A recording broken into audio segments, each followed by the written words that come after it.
Good evening. I'm Rachel Maddow in for Keith Olbermann. This is Friday, July 11th, 116 days until the 2008 presidential election. And if the election were a football game, it appears that Senator John McCain just ran the ball into his own end zone. Our fifth story on the countdown, McCain tells a Pittsburgh television station that he recited the names of the Pittsburgh Steelers defensive line while under interrogation in North Vietnam. One problem with that remarkable anecdote?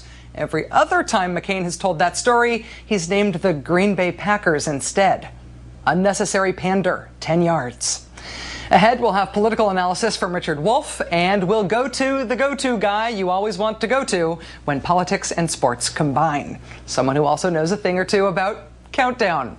Someone who is perhaps hoping to have the entire day off. But first, tonight, the details.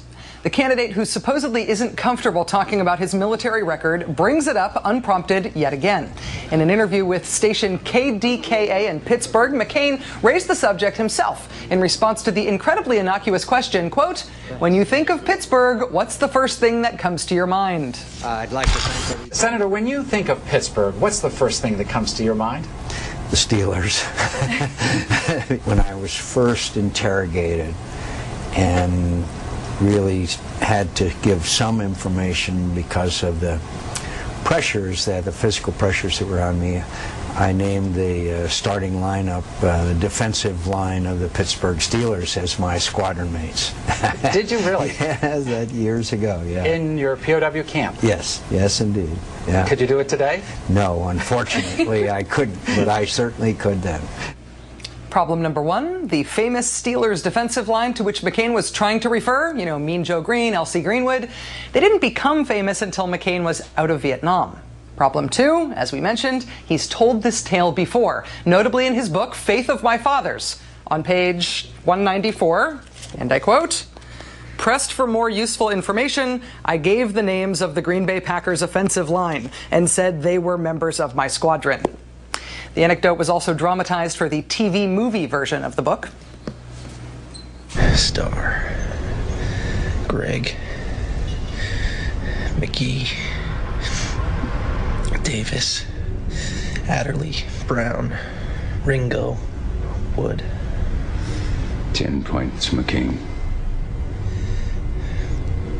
Ray Nitschke, Arceo.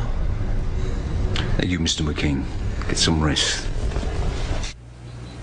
No rest tonight for MSNBC political analyst Richard Wolff, senior White House correspondent for Newsweek magazine. Hi, Richard.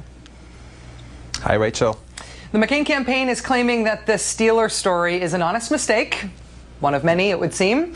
So our choices here would appear to be A, Senator McCain's memory is so bad he can no longer be counted on to remember much of anything, or B, he will say pretty much anything to be president, even pander on the very issue that's supposed to define him, the years that he spent in a prisoner of war camp. Which one of those options is more politically palatable here?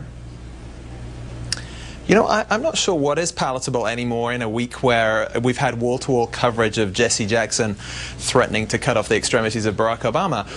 What we're seeing here, I think, may be a memory problem. I somehow doubt it. I think this is another sign of the overexploitation of this compelling story, this compelling piece of John McCain's life story.